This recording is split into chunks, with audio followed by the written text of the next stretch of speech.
Good morning all of you.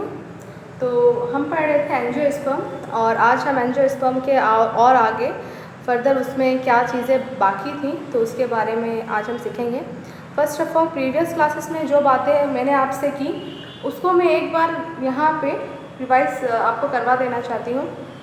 Angiosperm को हम पुष्पी पादप भी कहते हैं, मतलब उसको हम फ्लावरिंग प्लांट्स भी कहते हैं, क्योंकि ये ऐसे प्लांट्स थे जिसमें कि अधिकांश पौधों में, अधिकांश प्लांट्स में फ्लावर का प्रोडक्शन होता है। और फ्लावर होते क्या हैं इसमें, तो मेल एंड फीमेल गैमेट्स जो होते हैं वो इसी फ्लावर के अंदर ही क्या होते हैं, मौजूद रहते हैं। मेल जो गैमेट होता है वो किस रूप में मौजूद रहता है, तो वो स्टेमन के फॉर्म में इसमें मौजूद रहते हैं, मतलब स्टेमन का वो इसमें फॉर्मेशन करते हैं। और जो फीमेल गैमेट होता है वो गाइनोशियम के रूप में फ्लावर में मौजूद रहता है, मतलब जो फ्लावर होता है वही इसका सेक्सुअल पार्ट भी इसको हम बोल सकते हैं। उसके बाद मैंने आपको बताया था कि एंजियोस्पर्म के प्लांट्स में बहुत ज़्यादा डाइवर्सिटी देखने को मिलती है। किस तरह की डाइवर्सिटी, एंजियोस्पर्म के जो प्लांट्स होते हैं वो माइक्रोस्कोपिक वुल्फिया से लेके, माने माइक्रोस्कोपिक एक प्लांट है जिसका नाम है वुल्फिया, तो माइक्रोस्कोपिक प्लांट वुल्फिया से लेके बहुत बड़े बड़े जाइंट पेड़ भी होते हैं। तो बहुत बड़े बड़े पेड़ का क्या नाम होता है, यूकेलिप्टस, जो कि लगभग 100 मीटर की लंबाई तक भी होते हैं। फिर मैंने आपको प्रीवियस क्लास में बताया था कि जो एंजियोस्पर्म्स होते हैं उसको हम 2 कैटेगरीज में डिवाइड करते हैं।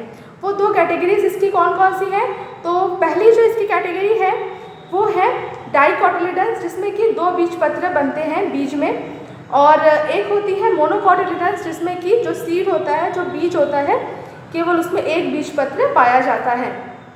आज हम देखेंगे कि जो एंजियोस्पर्म के जो फ्लावरिंग प्लांट जिसको हम बोल रहे हैं उसमें रिप्रोडक्शन का जो मैकेनिज्म है वो किस तरह से इसमें रिप्रोडक्शन होता है। तो फर्स्ट ऑफ ऑल, जैसा कि मैंने आपको बताया था, इसमें जो रिप्रोडक्शन होता है वो जो मतलब इसके जो मेल और फीमेल गैमेट्स जो होते हैं वो फ्लावर के अंदर मौजूद रहते हैं। तो इसका मेल जो गैमेट होता है, मतलब मेल को हम जिस पार्ट से इसमें शो करते हैं उसको हम बोलते हैं स्टेमन। स्टेमन की संरचना कुछ इस तरह से होती है। दैट मीन्स जो स्टेमन होता है वो 2 भागों में बटा होता है।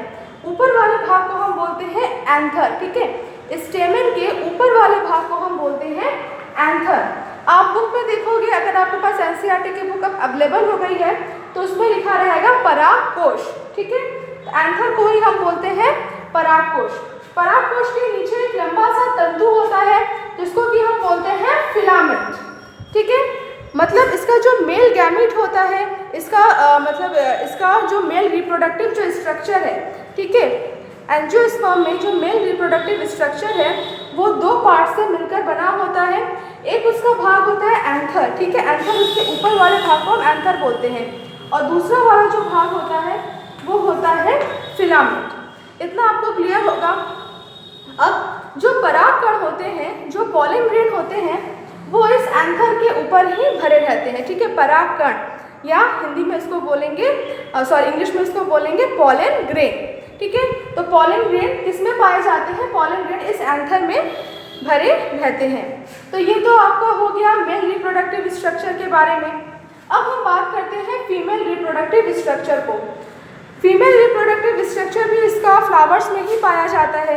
जैसे अभी तक आपने ट्रेडोफाइटा में, जिम्नोस्पर्म में देखा कि मेल और फीमेल रिप्रोडक्टिव जो उसका स्ट्रक्चर था वो कोन्स में पाया जा रहा था, जिसको कि हम स्ट्रॉबिलाई बोल रहे थे ना, वो कोन्स के फॉर्म में पाया जा रहा था। लेकिन एंजियोस्पर्म के प्लांट्स में क्या होता है, मेल और फीमेल रिप्रोडक्टिव जो स्ट्रक्चर होता है वो इसके फ्लावर्स में पाया जाता है, ठीक है। तो फ्लावर्स में इसको हम बोलते हैं पुंकेसर, या इंग्लिश में स्टेमन बोलते हैं, जिसके बारे में तो आप लोगों ने समझ लिया। नेक्स्ट है इसका गाइनोशियम, मतलब इसका जो फीमेल रिप्रोडक्टिव पार्ट है, अब उसके बारे में हम यहाँ पे समझने की कोशिश करते हैं। जो इसका फीमेल रिप्रोडक्टिव पार्ट होता है वो 3 पार्ट्स में वो डिवाइड इसको किया जा सकता है। वो 3 पार्ट्स कौन कौन से, पहला उसका जो भाग है, पहला जो इसका पार्ट है वो है स्टिग्मा, ठीक है। पहला जो भाग है वो कौन सा है, स्टिग्मा। दूसरा क्या है, स्टाइल, ठीक है। तीसरा क्या है, ओवरी। दैट मीन्स इसका जो फीमेल जो रिप्रोडक्टिव पार्ट होता है वो 3 भागों में उसको हम डिवाइड कर सकते हैं। सबसे ऊपर रहता है स्टिग्मा, जिसको हिंदी में वर्तिकाग्र बोला जाता है। देन उसके नीचे क्या पाया जाता है, वर्तिकाग्र के नीचे एक लंबी सी एक नली टाइप की रचना होती है, जिसको कि हम वर्तिका को हम इंग्लिश में बोलते हैं स्टाइल बोलते हैं। और स्टाइल के नीचे एक फूला सा भाग होता है, जिसको कि हम ओवरी बोलते हैं, मतलब अंडाशय। ठीक है, तो अर्थात इसका जो फीमेल रिप्रोडक्टिव स्ट्रक्चर है वो 3 पार्ट से मिलकर बना होता है, वर्तिकाग्र, वर्तिका, अंडाशय। ठीक है, इंग्लिश में क्या बोलेंगे, stigma, style and ovary. Clear है यहाँ तक। उसके बाद जो ओवरी होता है, अब ओवरी के अंदर यहाँ पे ओव्यूल पाए जाते हैं। यहाँ पे मैंने बनाया है, ओवरी के अंदर छोटे छोटे इस तरह से गोल गोल स्ट्रक्चर्स दिख रहा होगा आपको। ओवरी के अंदर छोटे छोटे स्ट्रक्चर्स होते हैं, और स्ट्रक्चर्स को हम ओव्यूल नाम देते हैं। ओव्यूल को हम हिंदी में बोलते हैं बीजांड। ठीक है, आपको सब चीज़ का हिंदी में भी नाम आपको याद रखना है और इंग्लिश में भी नाम आपको याद रखना है, क्योंकि यूपी बोर्ड के स्टूडेंट्स के लिए एक बेनिफिट ये होता है कि वो एग्ज़ाम में हिंदी में भी लिख सकते हैं, और कुछ कुछ बातों को जब वो इंग्लिश में भी लिखते हैं तो इम्प्रेशन बहुत ही अच्छा पड़ता है। और जो भी इंग्लिश मीडियम वाले बच्चे होते हैं वो उनको केवल इंग्लिश में वो लिख सकते हैं, वो कहीं भी हिंदी का प्रयोग नहीं कर सकते। लेकिन आप लोग के लिए बेनिफिट एक ये होता है कि आप लोग हिंदी में भी लिख सकते हो चीज़ों को, और बीच बीच में कुछ अगर आप इंग्लिश टर्म्स का भी यूज़ करते हो ना एग्जाम में, तो उससे बहुत अच्छा एग्जामिनर के ऊपर इंप्रेशन पड़ता है। फॉर एग्जाम्पल, आपने पुंकेसर लिखा, पुंकेसर के ब्रैकेट में आपने स्टेमन करके लिख दिया। फिर आपने लिखा कि पुंकेसर 2 भागों से मिलकर बना होता है, पराग कोश और तंतु। पराग कोश के ब्रैकेट में हमने एंथर लिख दिया, और तंतु के ब्रैकेट में हमने फिलामेंट लिख दिया। मतलब ये पता चलता है कि बच्चे को हिंदी इंग्लिश दोनों टर्म्स की नॉलेज है, दोनों टर्म्स उसको पता है। ठीक है, तो ओवरी के अंदर क्या मौजूद होता है, ओव्यूल। ओव्यूल को हम हिंदी में क्या बोलते हैं, बीजांड।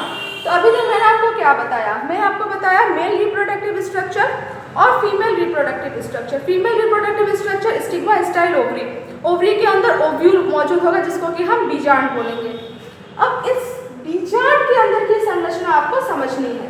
ठीक है, यहाँ पे मैंने यहाँ पे बीजांड बनाया हुआ है, तो इस बीजांड के अंदर की संरचना को अब आपको आगे समझना है। तो वो आप कैसे समझोगे, देखो कितना कॉम्प्लेक्स है ये। बाहर से फ्लावर देखने में हमको कितने सुंदर लगते हैं, लेकिन जैसे जैसे हम उसके अंदर जाएंगे, उसके अंदरूनी भागों को देखते जाएंगे, वो इतना कॉम्प्लेक्स होता जाता है। ठीक है, तो ओव्यूल के अंदर वाले पार्ट्स को भी, मतलब ओव्यूल का जो अंदर वाला भाग होता है उसको भी हम 3 भागों में डिवाइड कर सकते हैं।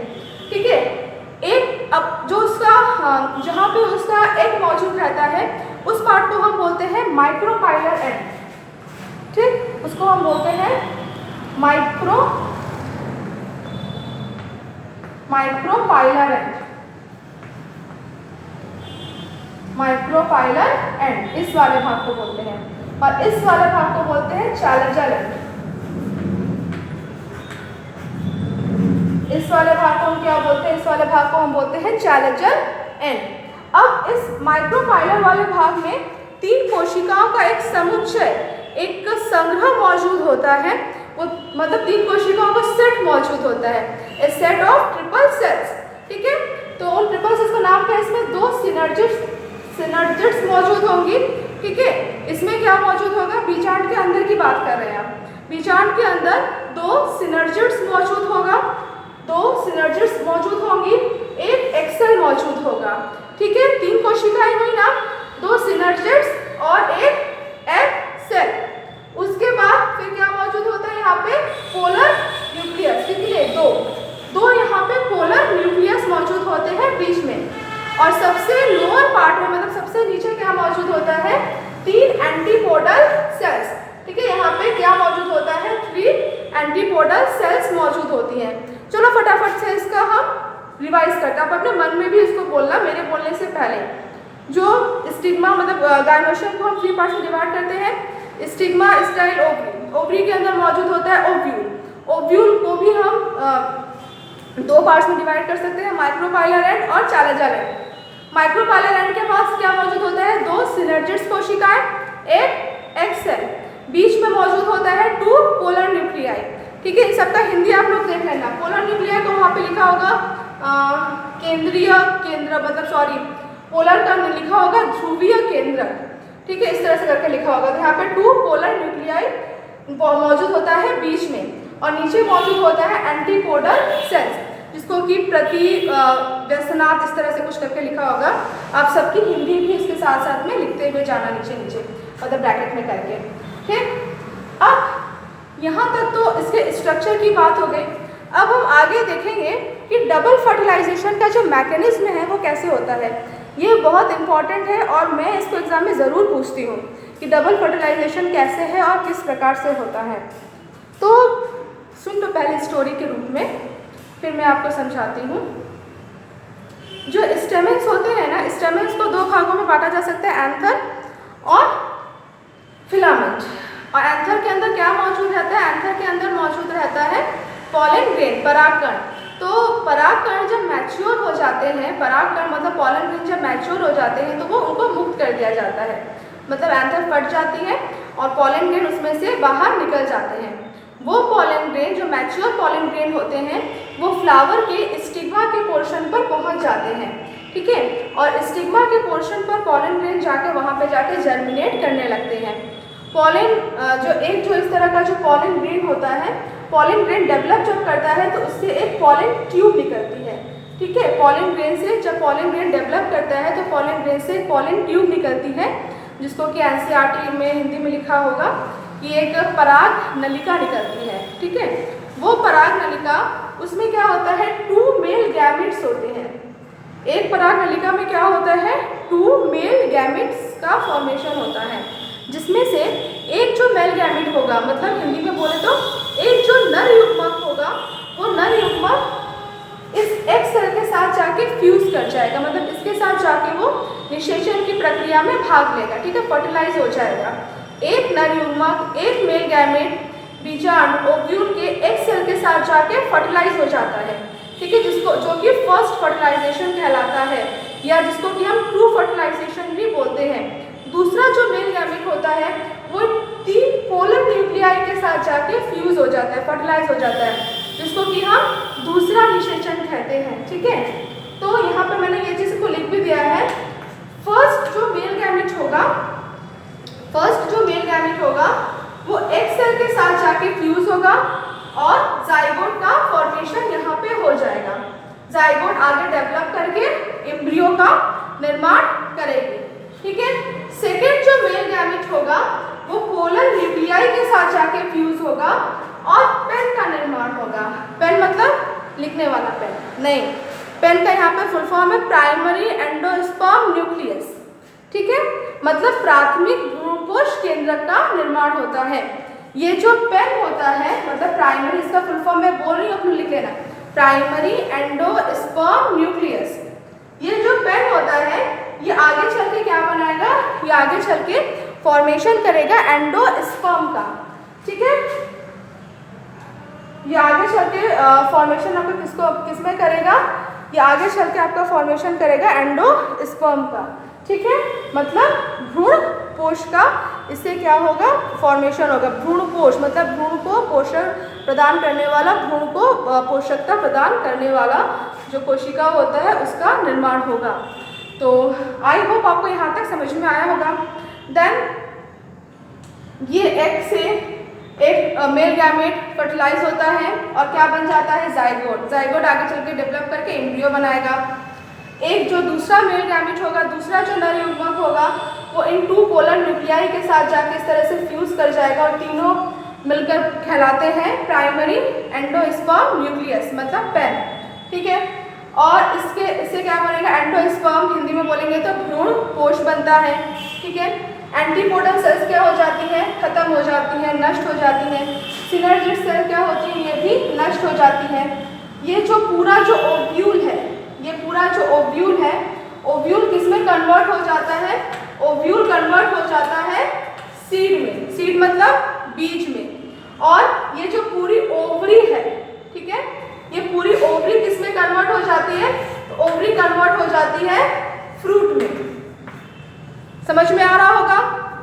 तो अगर कोई आपसे पूछे कि जो फ्रूट होता है, जो फल होता है, वो पुष्प का कौन सा भाग होता है, तो अंडाशय से ही क्या होता है, फल का निर्माण होता है। बीज कहाँ से आता है? तो जो बीजांड होता है निषेचन के बाद, उसी बीजांड से क्या होता है? बीज का फॉर्मेशन होता है।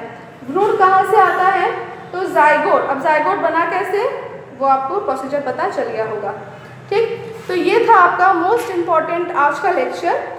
एंजियोस्पर्म्स का आज कंप्लीट होता है, डबल फर्टिलाइजेशन का कॉन्सेप्ट। आई होप आपको क्लियर हुआ होगा। कुछ भी कंफ्यूजन है तो आप उसको ग्रुप में पूछना कमेंट करके, मैं उसको रिप्लाई करने की कोशिश करूँगी। और अगर वीडियो क्लियर है तो भी लिखना कि हाँ सबको समझ में आ गया। और बस आज के लिए इतना ही। आई होप आप सब अच्छे से हो गए। Thank you.